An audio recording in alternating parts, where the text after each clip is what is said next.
So, yesterday we talked about Donald Trump calling Putin crazy and how the Kremlin reacted to that by saying that Donald Trump is being overly emotional.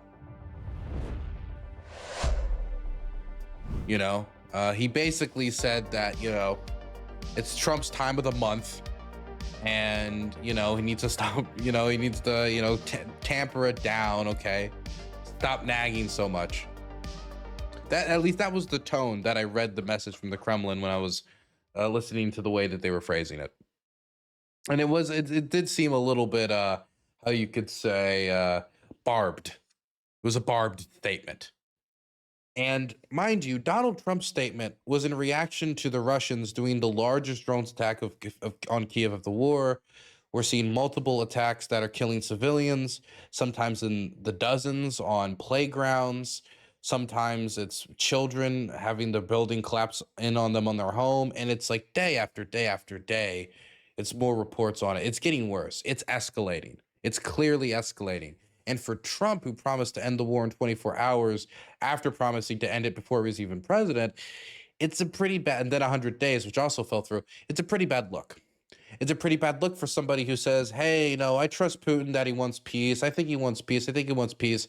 And then these are the images that are on screen for TV. I mean, if Trump wants to normalize and is trying to play some game to get to that point and is trying to maneuver there, walk that tightrope where maybe we can end it in a way that'd be more beneficial for the Russians a little bit, but because I kind of want to normalize, let's just end this as quickly as possible.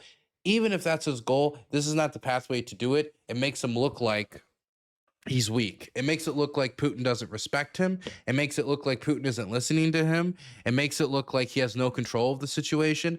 And his statements of, oh, well, maybe we'll just walk away, I don't think will be read well. And if Trump knows what's good for him, he won't just completely walk away and say, well, I tried. He will try a different approach, especially since right now Congress doesn't want to engage with him on that. But I will not rule that option out because if Trump really gets that frustrated, I wouldn't rule it out. Either way, we have an update now. Trump has put out another message here, and there's actually a lot to take from these two words. And that, I mean, not two words, two sentences. There's only two sentences here, but there's actually a lot to take from it. And let's talk about what's on the surface and let's talk about what's implicitly said here as well.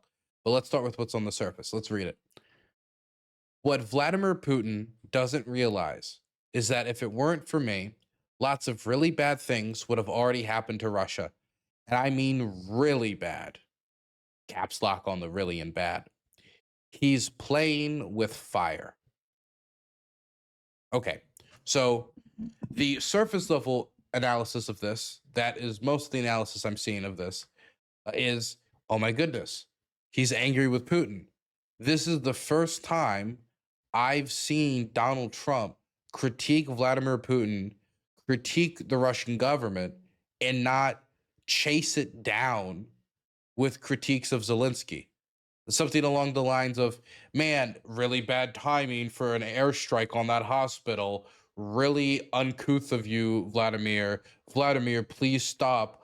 Also, Zelensky, can you be less rude when addressing said bombing of said hospital? Thanks. And I think it was an attempt to make it look like he was pressuring both sides, that he wasn't leaning one way or the other way, or a way to try to not turn the public more against Russia. It's really hard to analyze what it was outside of a dual pressure campaign, maybe.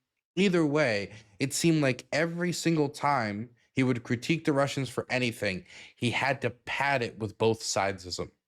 This is the first time I've seen just a critique of Putin where it isn't padding. I think the only other one I can think of that might meet the standard is the Vladimir stop comment, which led to nothing. And that's also the blunt truth I got to say right off the bat with this, is that Vladimir stop led to nothing. 30-day ceasefire led to nothing. All the talk on the campaign trail led to nothing. All the talk after he got elected and he was waiting to be inaugurated led to nothing. The 100-day limit led to nothing. The claims of new sanctions. So all this stuff led to nothing.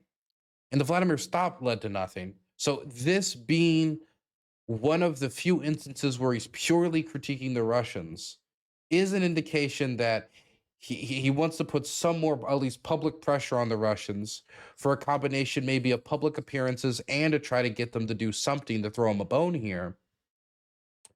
But man, again, this could lead to absolutely nothing, because it did in many other instances where Trump could just wait a few more days, say, okay, well, we need to engage on this X, Y, and Z. Maybe Putin does throw him a bone, but it's a bone of like, okay, how about we do a sit down direct talk with high ranking, the foreign minister of Ukraine and the foreign minister of Russia. And we'll have that talk about issuing that memorandum to then negotiate a ceasefire again. And like, he'll find some way to re-engage. That's something that scares me. But that doesn't mean this is a bad sign. I'm not saying that is born to be true. This is after the crazy comment from yesterday. And so this is turning in a certain direction. And so that's all a positive sign. I just don't want to be, acting like I'm Paul Revere here, coming to say Trump is now pro-Ukraine. Trump is pro-Ukraine. I'm just being as blunt as possible. This could lead to literally absolutely nothing or a continuation of can kicking. But this could also mean Donald Trump is registering the damage that Putin is doing to his image, that the majority of Americans don't think that he's going to end a war, the majority of Americans disagree with how he's handled the Russians, and the majority of Americans disagree with how he's handled the Ukrainians. And it hasn't led to any progress, and he's getting open critique from, I even saw Chuck Grassley basically pleading with Trump on Twitter, like, please do something. It's a shame the White House has already ran it back with a statement saying Trump's truths don't mean that he's disappointed with Russia. Please send me that if you could, because I have not heard about that. I've not seen that. And that would be disappointing, but exactly my point, that this could be absolutely nothing. And I'm going to point to you to the point that the Russians actually already said through the English-speaking state news outlet RT, something akin to the effect of this could be absolutely nothing. President Trump warns Moscow, claiming Russia avoided really bad consequences only thanks to him. Putin doesn't realize he's playing with fire. Trump's message leaves little room for misinterpretation until he posts the opposite tomorrow morning. Until he posts the opposite tomorrow morning. This is Russian state TV openly mocking the flip-flopping.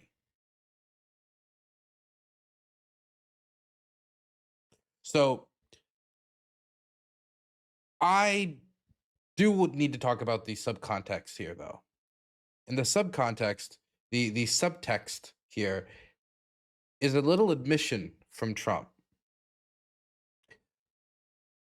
He says that if it wasn't for him, lots of really bad things would have already happened to Russia. I mean, really bad. That means that Donald Trump is protecting Putin. Donald Trump is protecting Russia.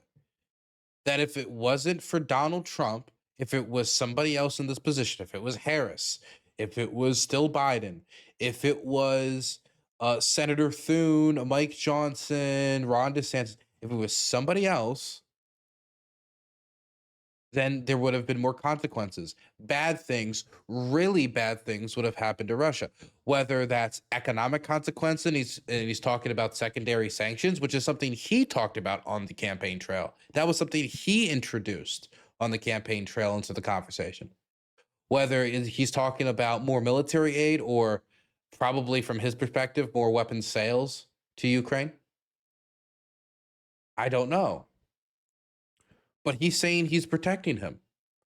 That if it wasn't for Donald Trump, Vladimir Putin and the Russian government would have further consequences than they would have right now otherwise. So yes, this is an admission by Donald Trump that he's protecting the Russian government, at least for the time being. Whether he thinks this is going to help save negotiations or is the only way towards normalization, which is an obvious goal that he has. I don't know, but this is a tacit admission to that effect.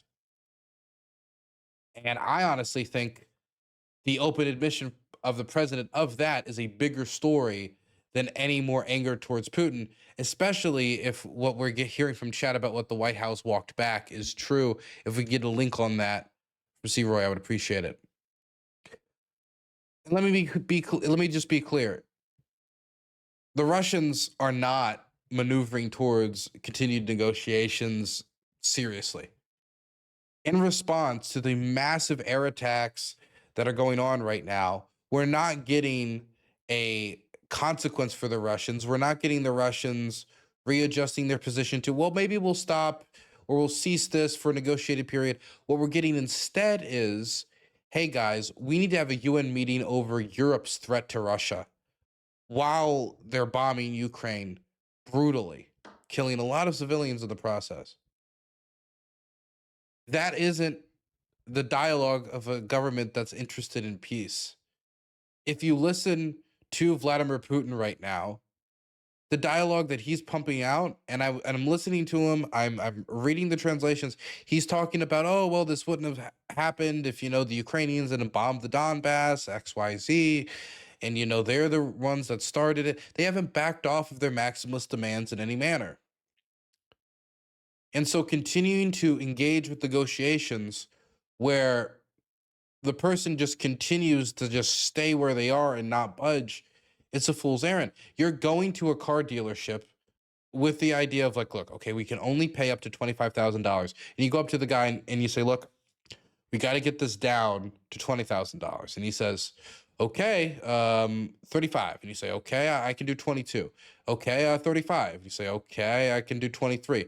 Okay, 35. I do 25. Okay, 35. And then you continue to engage.